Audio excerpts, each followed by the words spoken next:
Good morning, Alex and friends. I'm Grace. Today is Friday, October 11th, 2024, and you're listening to Alex's News.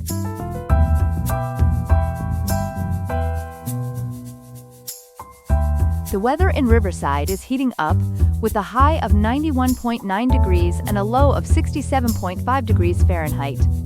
Be sure to stay cool and hydrated today. Coming up on Alex's News, we'll explore the significance of Israel's recent strike in Beirut and its potential consequences. We'll also delve into the story behind California's unfulfilled $500 million affordable housing initiative and what went wrong. Finally, we'll examine how SpaceX's ambitious plans for Mars are creating environmental challenges in Texas. Stay tuned for these stories and more on Alex's News.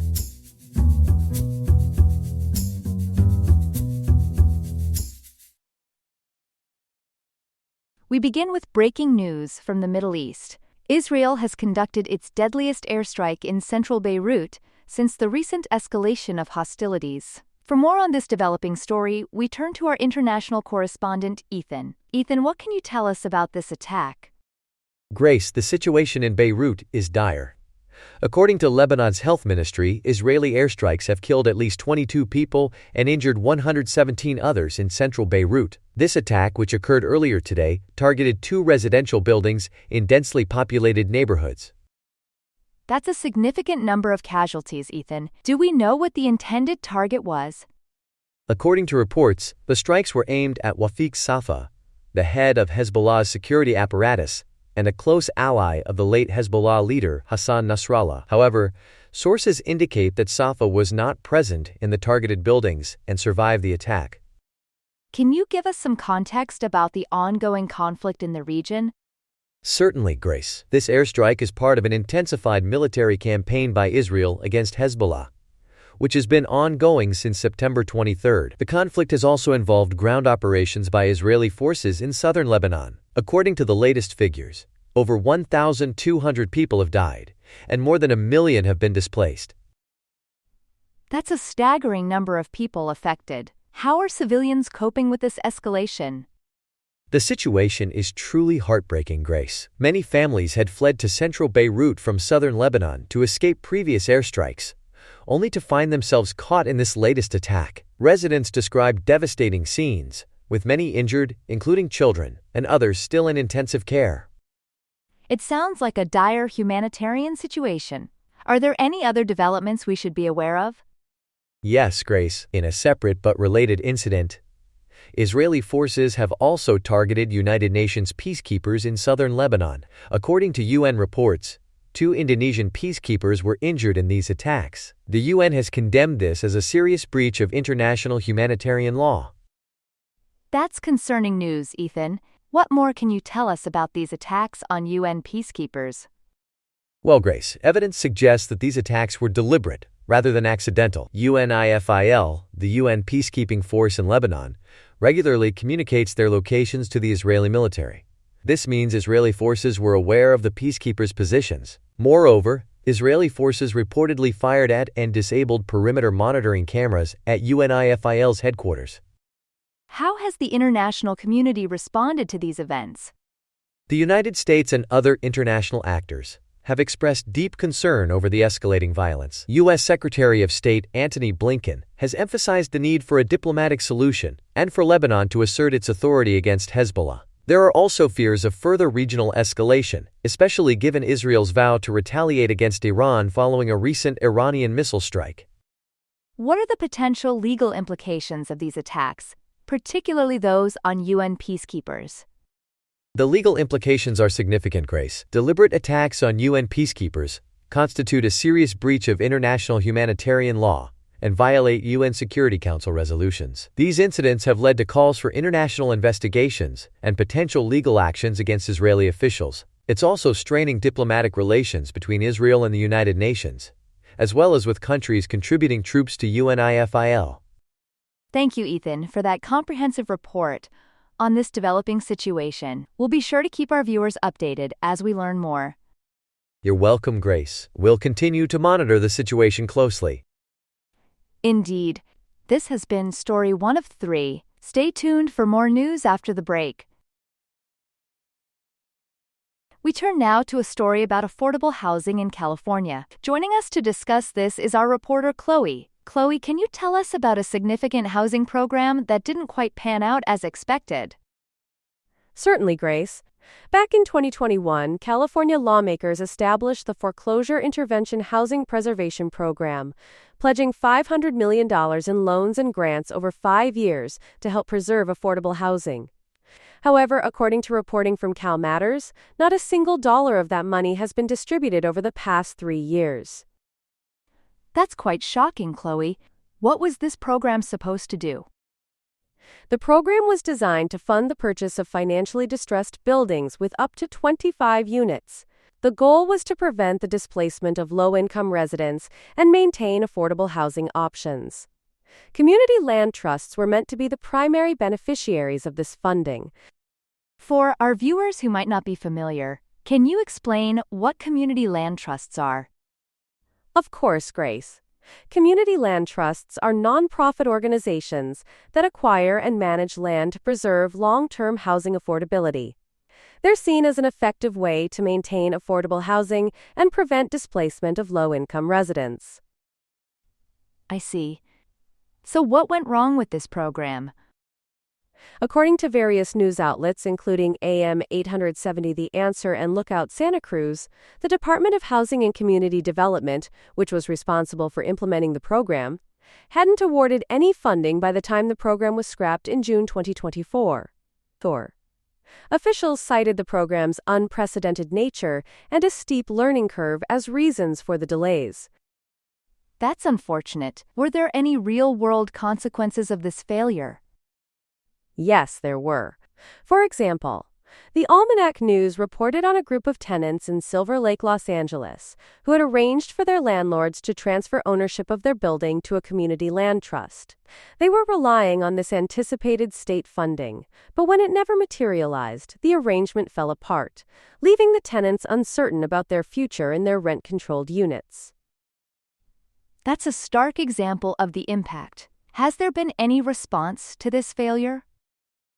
Yes, Grace. In response, California has since implemented several alternative programs and initiatives to support community land trusts and preserve affordable housing. These include capacity building and grant programs launched by the California Community Land Trust Network, anti-displacement acquisition strategies, and efforts to activate vacant lots through community organizing. Are there any specific policy changes or new funding mechanisms in place? Indeed, there are. For instance, AB 430 clarified language in the California Revenue and Tax Code regarding CLT rental buildings. There's also SB 225, which proposes the Community Anti-Displacement and Preservation Program, and SB 555, known as the Social Housing Bill. This month, these new initiatives and policy changes aim to strengthen the community land trust ecosystem and address the gap left by the failed $500 million program. Thank you, Chloe, for that comprehensive report on this important housing issue in California. You're welcome, Grace. Here are some other headlines. Russian President Vladimir Putin is visiting Turkmenistan for an international forum with Central Asian leaders and Iran's president. Putin plans to meet with Iranian President Masoud Pezeshkian to discuss Middle East issues, highlighting deepening ties between Moscow and Tehran. The forum marks the 300th anniversary of a Turkmen poet and philosopher. The 2024 Nobel Peace Prize has been awarded to Nihon Hidankyo, a Japanese organization of atomic bomb survivors from Hiroshima and Nagasaki. The group was recognized for its efforts in sharing survivors' testimonies and advocating for nuclear disarmament. The Nobel Committee praised their work in upholding the nuclear taboo as essential for humanity's peaceful future. Tesla has unveiled its new autonomous robotaxi, the Cybercab, at an event in California. CEO Elon Musk announced the vehicle will cost under $30,000 and begin production in 2026. The Cybercab features no steering wheel or pedals and relies on cameras and computational power for navigation. Musk also introduced other products including the Tesla Robovan and Optimus robot. Bruce Pock, an Oklahoma-based company, has recalled nearly 10 million pounds of ready-to-eat meat and poultry products due to potential listeria contamination. The recall affects products distributed nationwide to restaurants and institutions, produced between June and October 2024. Consumers are advised to discard or return affected items. A military investigation has revealed details about the deaths of 2 U.S. Navy SEALs during a mission in January 2024. The SEALs drowned while attempting to board a ship carrying illicit weapons, with their heavy gear and issues with flotation devices contributing to the tragedy. The Navy is implementing changes to address safety concerns and improve procedures for maritime operations. We turn now to a story that's been making waves in both the space exploration and environmental communities. SpaceX, the company founded by Elon Musk, has been facing some significant hurdles in its quest to reach Mars. Joining us to discuss this is our science and technology correspondent, Ethan. Ethan, can you give us an overview of SpaceX's Mars ambitions and the challenges they're facing? Certainly, Grace. SpaceX has set its sights on Mars in a big way. According to reports, the company is planning 5 uncrewed Starship missions to Mars during the 2026 Earth-Mars launch window, which is just 745 days from now. Their ultimate goal is even more ambitious. They want to establish a self-sustaining colony on Mars, potentially transporting up to 1 million people to the Red Planet. That's an incredibly ambitious plan, Ethan, but I understand they're facing some significant challenges here on Earth. What's going on? You're right, Grace. The main issue centers around SpaceX's launch site in Boca Chica, South Texas. The company has run into serious environmental concerns and regulatory issues there, primarily related to their water deluge system. Can you explain what a water deluge system is and why it's causing problems? Of course, a water deluge system is used to cool the launch pad during Starship launches and static fire tests. It releases a large amount of water to absorb heat and vibration from the rocket engines. The problem is that this water has been classified as industrial wastewater, and its discharge into Texas waters has raised significant environmental concerns. I see. So what specific violations have been found? According to reports from both the Environmental Protection Agency, EPA, and the Texas Commission on Environmental Quality, TCEQ, SpaceX has been found in violation of the Clean Water Act. They've been accused of discharging industrial wastewater without proper permits on multiple occasions between March and July 2024. There are also concerns about the release of pollutants, potentially including mercury, into nearby bodies of water. That sounds serious. How have regulators responded to these violations?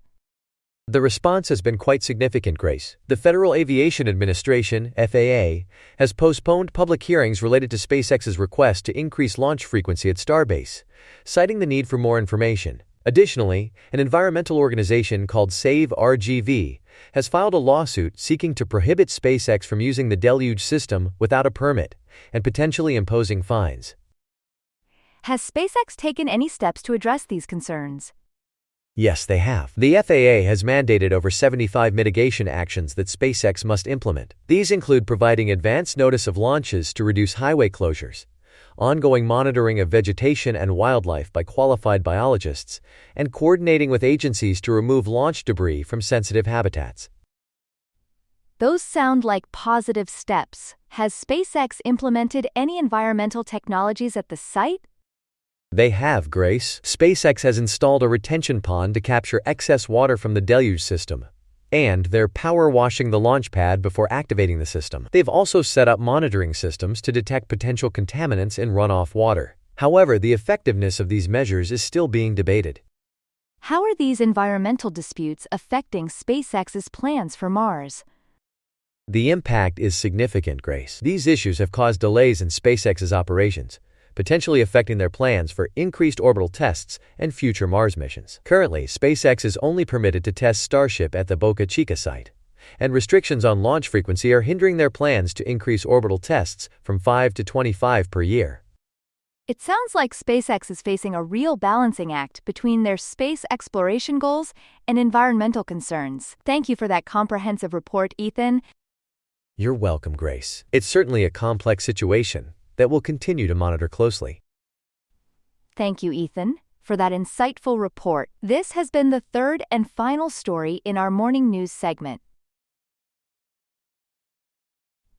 That's all we have for now. Today's episode was made by Alexander King, with Claude Sonnet 3.5, the Perplexity API, and the Google Cloud Text-to-Speech API. I hope you have a great day. I'll see you tomorrow, Alex.